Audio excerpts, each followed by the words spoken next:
Welcome to Ask Sean, where I explore all sorts of questions about life, relationships, and being human.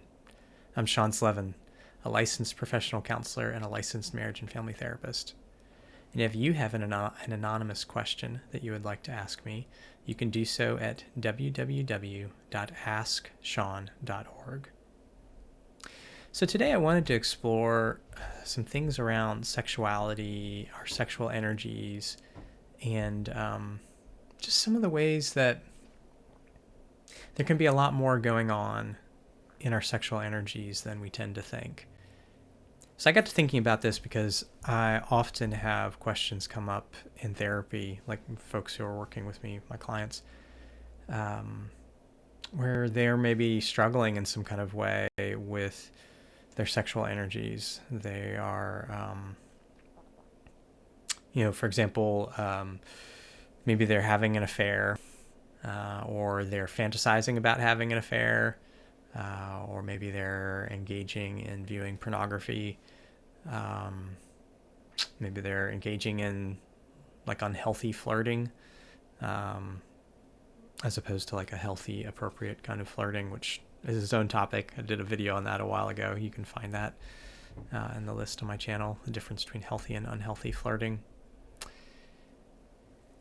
But yeah, there's a lot of times this kind of some of these questions surface around where there's behaviors either in terms of internal behaviors or behaviors that are manifesting externally that that are kind of going against the client's principles, kind of their personal values. Whether these are even, sometimes those are partly informed by some kind of faith background, faith context for them, but not necessarily. I have clients who are atheistic or agnostic and can struggle with these things where just, they have kind of their personal values. They're having stuff come up in their sexual energies that feels out of control, that feels like it's moving them in directions that they don't feel good about.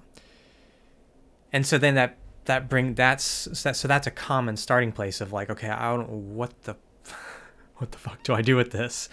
Use a kind of very maybe on point swear word. And so I think part of then what we have to start by thinking about is that our sexual energies and our desire for sex and sexual encounters and whatnot, like all of this is about more than just our bodies, the mechanics. It's about more than just sexual release. This is, I think, one of the things that we really struggle with in modern culture and in American culture. Kind of modernity has brought a lot of great things, but one of its weaknesses is that it tends to reduce everything to material things or to kind of sort of a mechanistic view of the world. And so it takes something like sex and sexual energy and kind of reduces it to the mechanics. This is why it ultimately, like when I'm working with a couple, for example, on their sex life, that is about so much more than technique. Now, does technique matter? Yeah, sure. There are practical considerations, right, in terms of like, engaging our bodies with one another in a way that's, that's kind and loving and mutually pleasurable and whatnot. But the majority of where couples struggle with their sex lives isn't about technique, and it's not going to be solved by, more contraptions or exotic positions or whatever. Because sex and sexual energy is ultimately about something deeper and broader. And this is, I think, part of what's important about this is that then it starts to help us, like, this starts to open the door to being able to make sense of, like, I think about clients, I've had, male and female clients I have who are struggling with, like, why am I having fantasies about having an affair? Or why am I drawn to certain types of pornography? And kind of the unsettled feeling of like, I don't understand what's going on with me. And there's these forces, these energies that are like, kind of drawing me, pushing me, compelling me. and and that can kind of scare them. And so I think that, and so that's one of the points we have to acknowledge here too, right? Is that like sexual energy is really powerful. The powerfulness of our sexual energies, it both frightens us and entices us, which is probably partly why we're prone to worshiping it or suppressing it. I mean, those are kind of the two main errors that I see humans doing, across history, across cultures and whatnot, but certainly is very present in our day and age, where, on the one extreme is kind of the suppression route. It's just like we just try to tamp it down. And that works about as well as, like trying to, hold down a beach ball under the water, right? Like you can hold it down for a while, but it always pops up, and maybe smacks you in the face or whatever. So it's like, that's not, I think in where our culture, I would say over the past, I don't know, however many decades, several, maybe 50 years even. I mean, maybe, kind of since the sexual revolution, our culture is kind of recognizing that like suppression route doesn't really work. And so then we've kind of been experimenting with like, okay, so let's basically worship sex and sexuality. But I would suggest that doesn't really work either. And I wouldn't actually make my case. I'm not trying to make my case on like spiritual theological grounds, though, that one can do that as well. And I do come from a Christian context, and whatnot.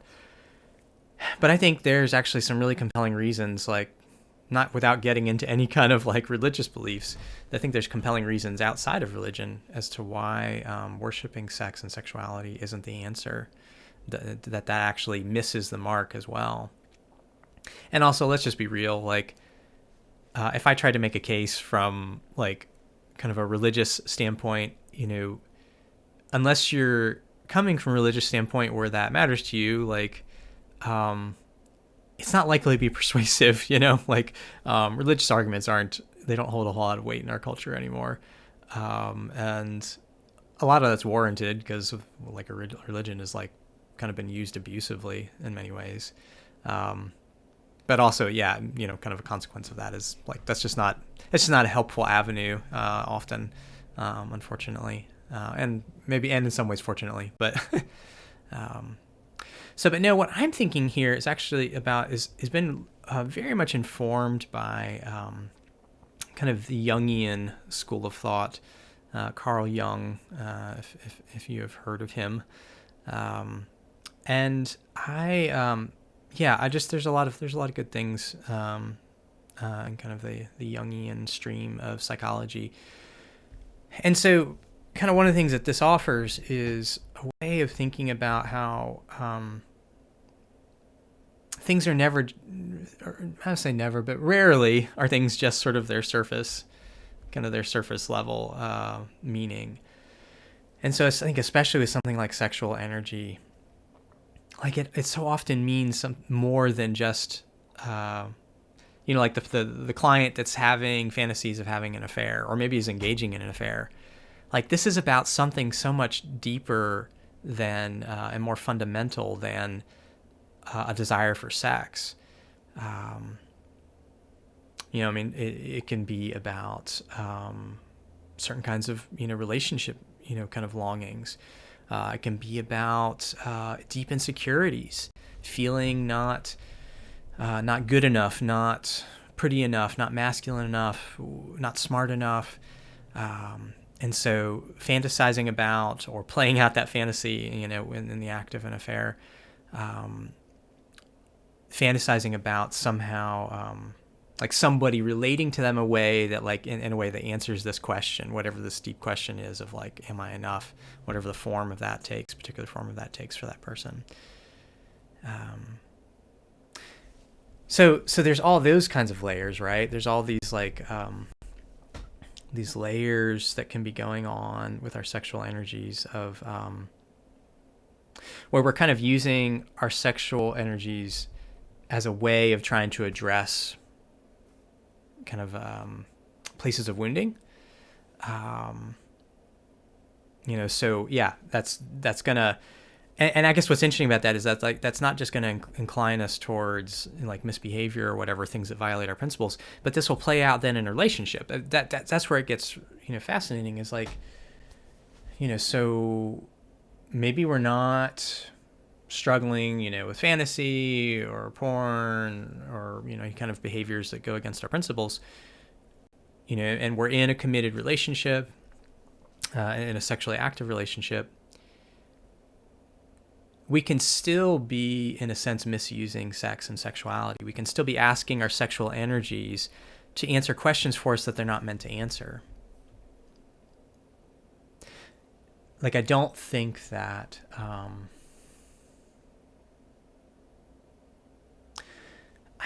questions of our worth, our value, our lovability, our acceptability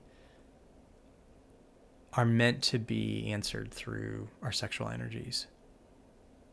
Like I haven't observed that works very well. I guess just to put it really pragmatically, my observation is that if we try to answer those kinds of questions through our sexual energies, through sexual encounters, like that's a very fragile, tenuous place, and that's one of the things that then feeds into the like, okay, we need to do more of this, we need to do more intense or more extreme or whatever, and so it's not driven. That's then not being we're not being driven or invited by love or delight in the other and in ourself, but rather by a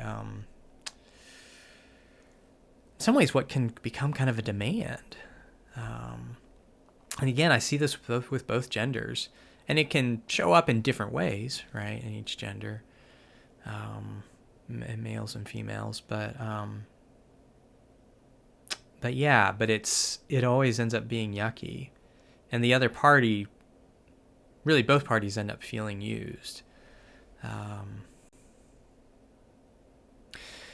So then what in the hell are our sexual energies about? I mean, like that's kind of a question that's invited by kind of the train of thought that I'm kind of meandering through here. And so I think we can find some clues in kind of how would I put it? Like one of the ways I like to approach these kinds of questions is, and this is ironic, is actually starting with kind of the physicality and the mechanics of something, but then kind of trying to draw out of that sort of hypotheses, guesses about kind of what's the broader and deeper meaning. So, with something like sex has this powerful ability to create life. Not every act of sex is going to result in children, right? For any number of reasons. But there is that potential. When a male and a female engage in the act of sex, there's the potential that life could be created. Now, I think where we make an error, and this happens both within religious contexts and without, is we can say, okay, well, therefore, then that is all that sex and sexual energy is about, is creating children.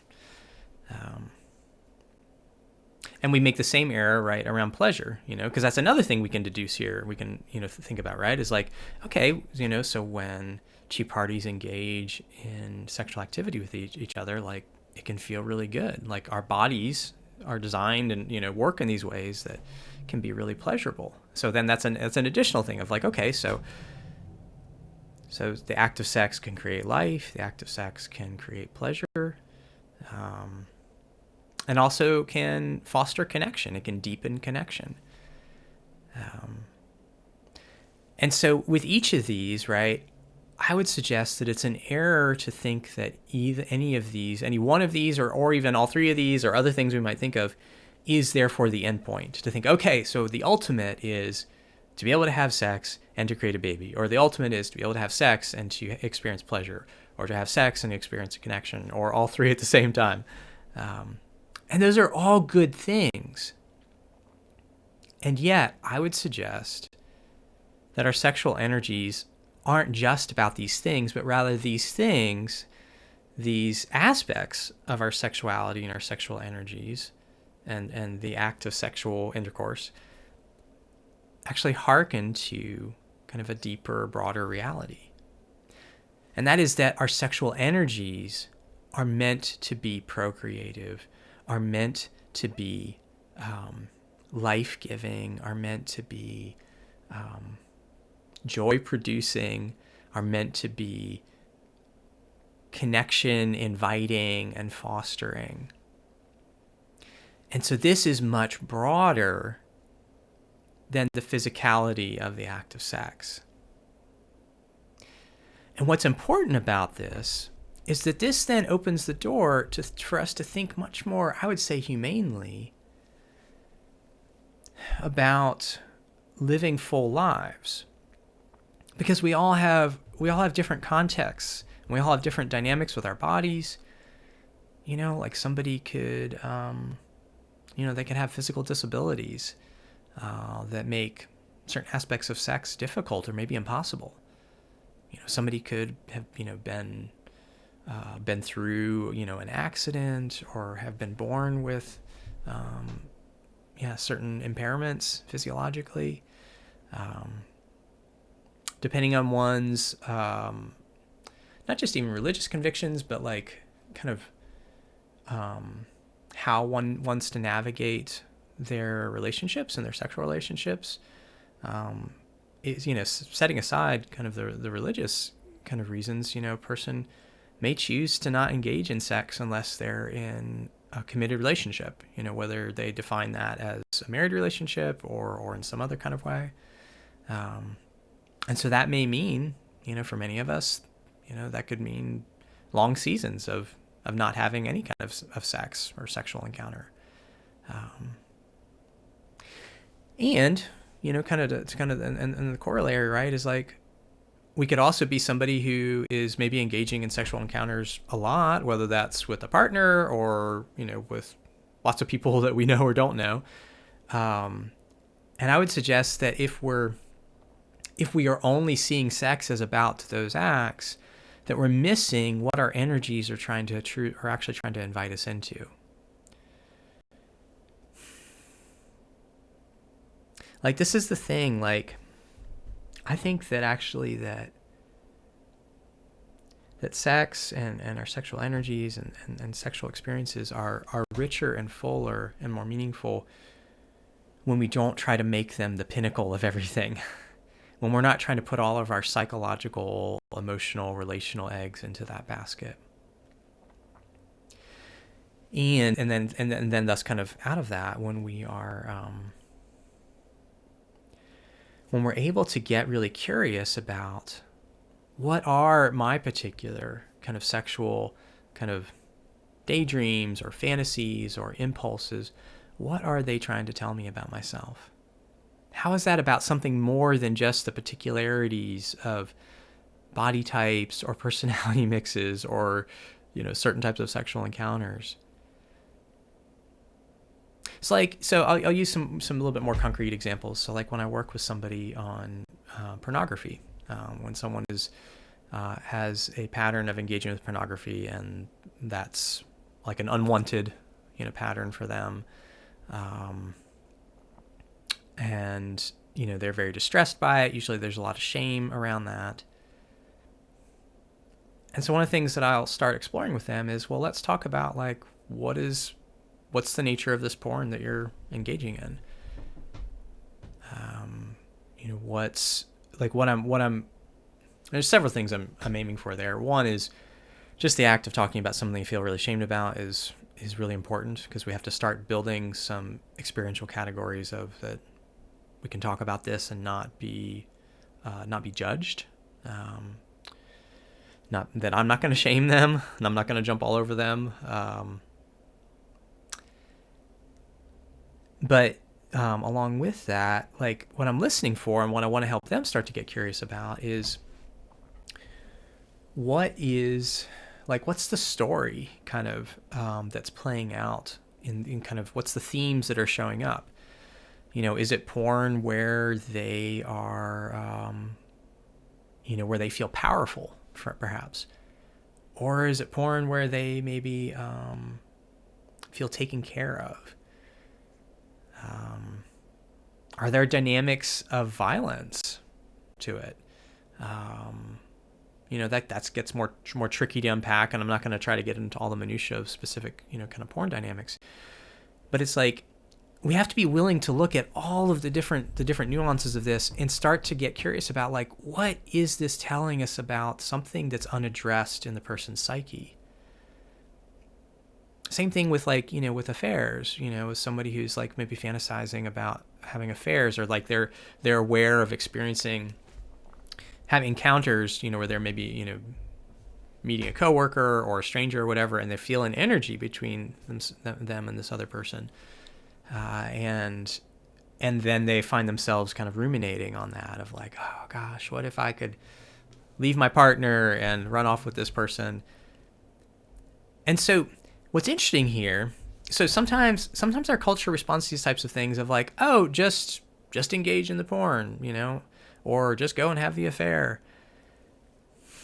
And I think that really misses something, because what that's mistaking this fantasy, these various fantasies, as being, it's just taking them at surface value of like, oh, fantasy about having an affair, therefore I should have an affair. It's like, probably not. Just because there's lots of research that affairs are usually very destructive. But also what I've seen again and again with clients is that it's chasing something outside the person that actually needs to be sorted out internally. So I think part of the principle here is that I think because sexuality, our sexual energies are so powerful, and we struggle to be able to be in like right relationship with them, we tend to externalize them. We tend to sort of externalize them, sort of outsource them onto somebody who becomes this like symbolic object that's a holder then for sort of in a representation of energies that we have to learn how to be in better relationship with creative, vitalizing, life-giving, relationship building energies that we are not like fully owning, we are not engaging with directly.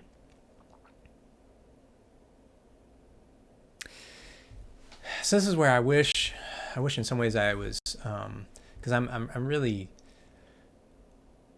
thinking about like, so many different situations here, and so which in one sense is helpful because it's like I'm covering kind of, this is sort of like a broad kind of covering of things, but it also is a little bit tricky talking about it because it's like I would love to have like, this would be a great thing for like a specific write-in question kind of thing of like, I'm in this situation, these are the things that are going on with me, and here's what I'm struggling with. Because I'm finding that I'm having a hard time kind of picking something out of all of these different scenarios to like to unpack a bit more concretely.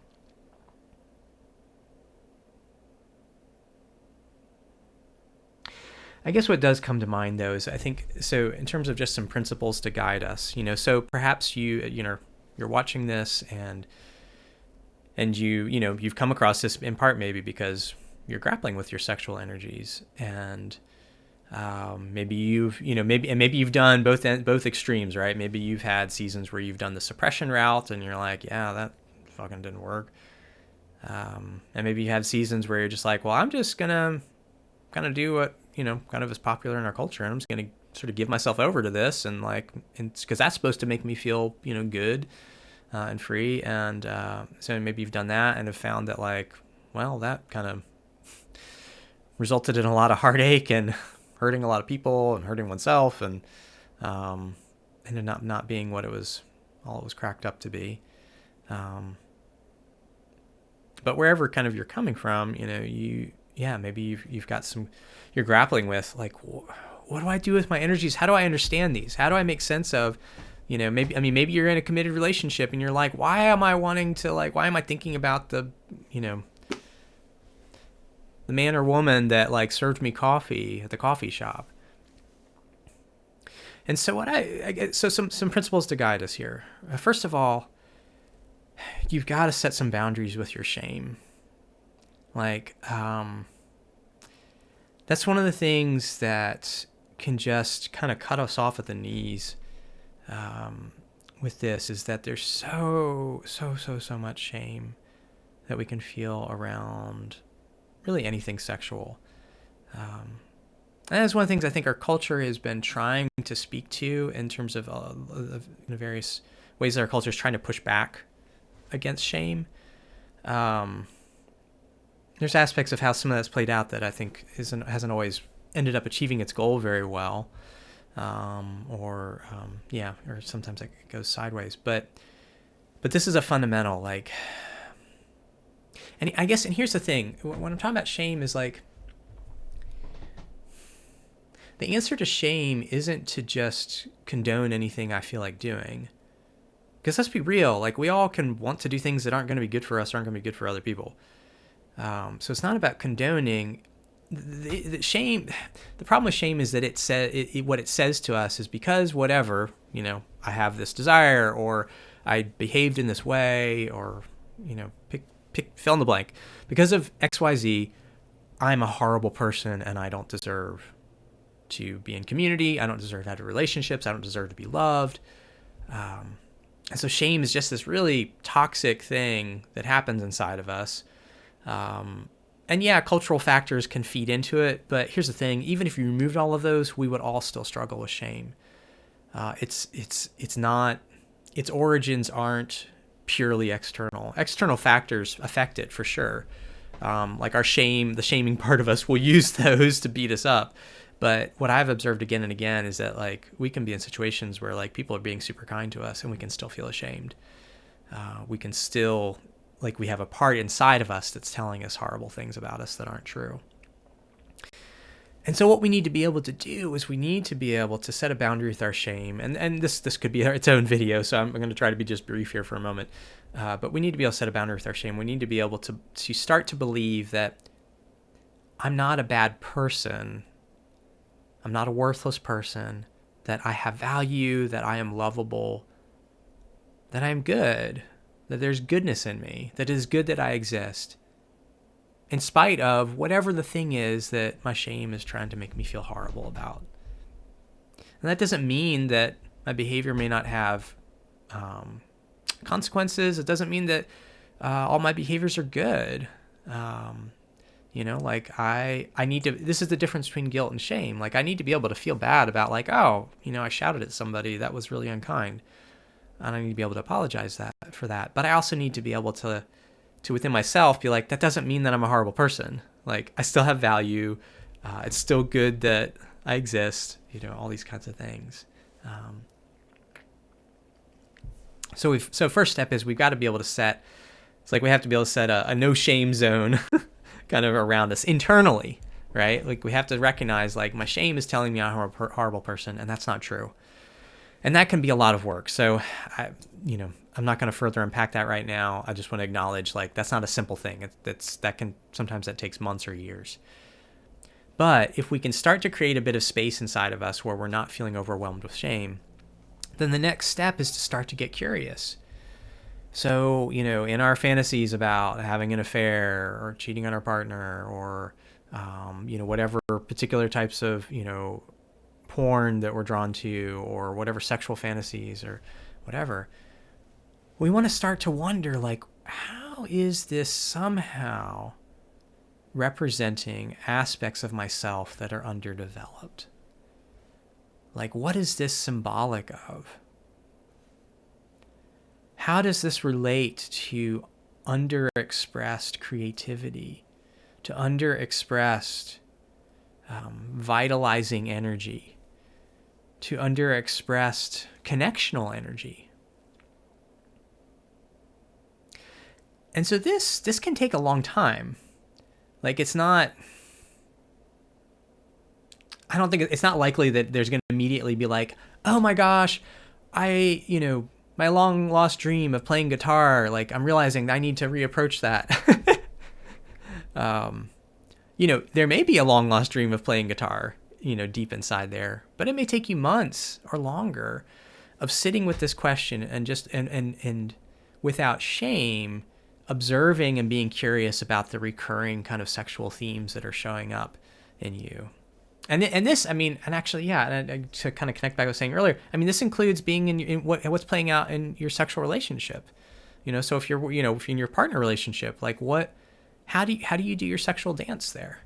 Like what are the things that you're drawn to with your partner? What are the things that attract you to them? Because that's, I guess that's one of the fascinating things. It's like, it's sort of easier to start with thinking about this in terms of like, oh, here's these things that are like disturbing me, like I don't want to have an affair. Why am I thinking about having an affair? Which I'm partly, using that example because it's like, it comes up a lot in therapy. But yeah, like it's not just that. It's like, why am I drawn to my partner? Why was I drawn to them originally? Why am I drawn to them now? What are the ways in which I'm wanting to engage with them sexually? Like we need to be able to be curious about those questions, because basically any place where our sexual energies are showing up, there's an opportunity to learn something about ourselves, about kind of where we're at in our journey and where we need to go. And there's going to be some, and that is ultimately going to not be about sex. This isn't, my point here isn't anti-sex, what I'm wanting to invite is for us to consider that there's so much more to us than the act of sex, and there's so much more to our sexual energies than the act of sex. And that our lives are richer and fuller when we can explore that.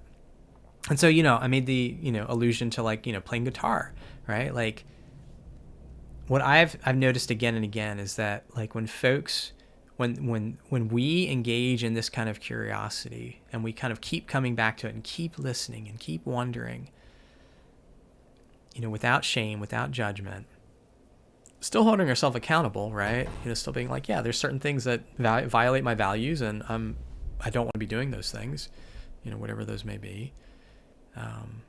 But yeah, without judgment, being able to try to learn from like, why did the fantasy go that way this time? That's interesting. Why did the daydream kind of take that form? What was it about that person and what they represent to me symbolically? What my psyche is sort of seeing in them and imagining in them, right? Because it's kind of both. What is it in my partner that I both see and imagine? And how are these things representing parts of myself? And so, yeah, and then we just have to start experimenting. And by experimenting here, I'm actually not talking about sexual experimenting.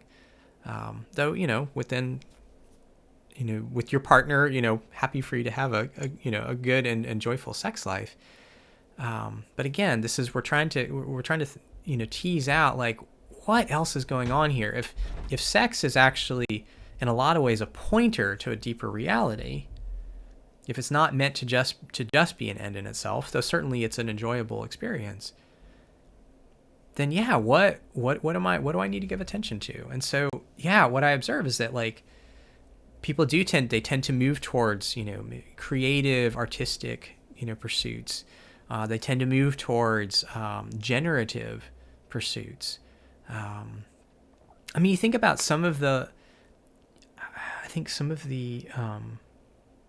great works of love and charity, some great works of art and history, I think in part have happened because people were channeling these energies rightly. Not out of any kind of anti-sex rubric, but out of a recognition that their sexual energies were actually calling them into these broader and deeper things. And they may have been having, wonderful sex along the way with their partner, but they didn't get sort of hoodwinked into thinking like, oh, just, sex is the end of the story. Because it's like our sexual, like sort of the concrete aspects of our sexual desires and sexual drives is really just the beginning. It's just a starting point. And so the good news of that is that whatever our context, whatever our physical capabilities, like we can have rich, fulfilling lives because it's about more than having sex.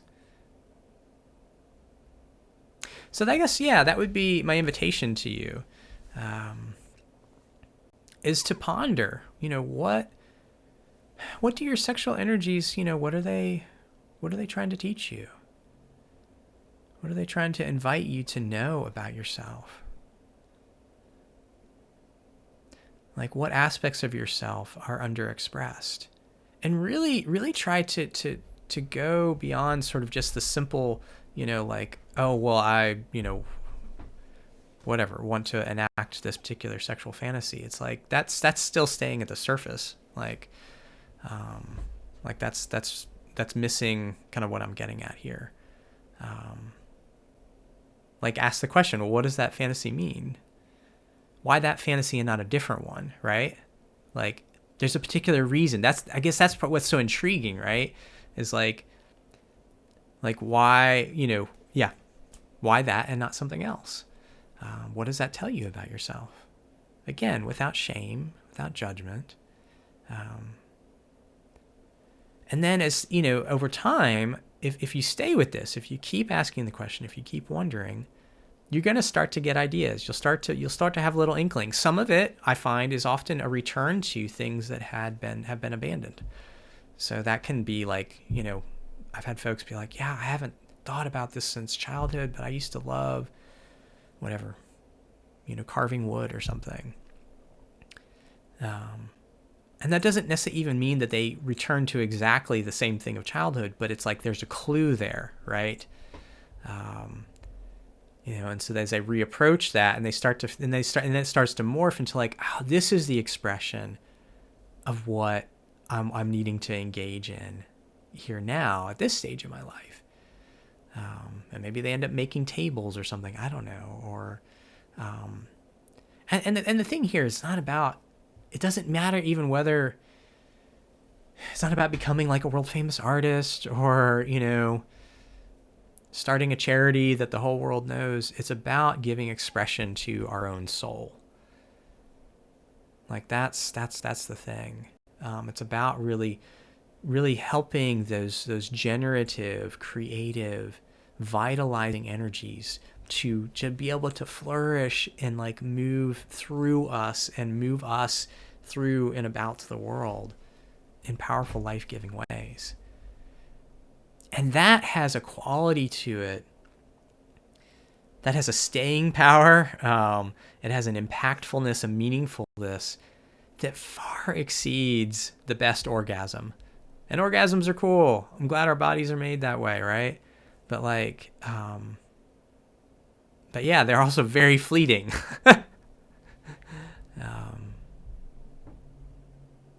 So yeah, just I invite you to be curious, to be grateful for your sexuality, for your sexual energy.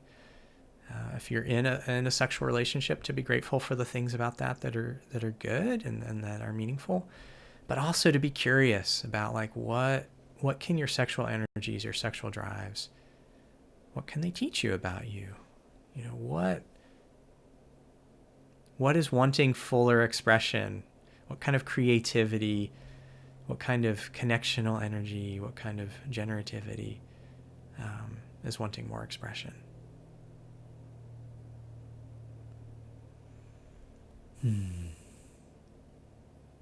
Well, until next time, peace be with you.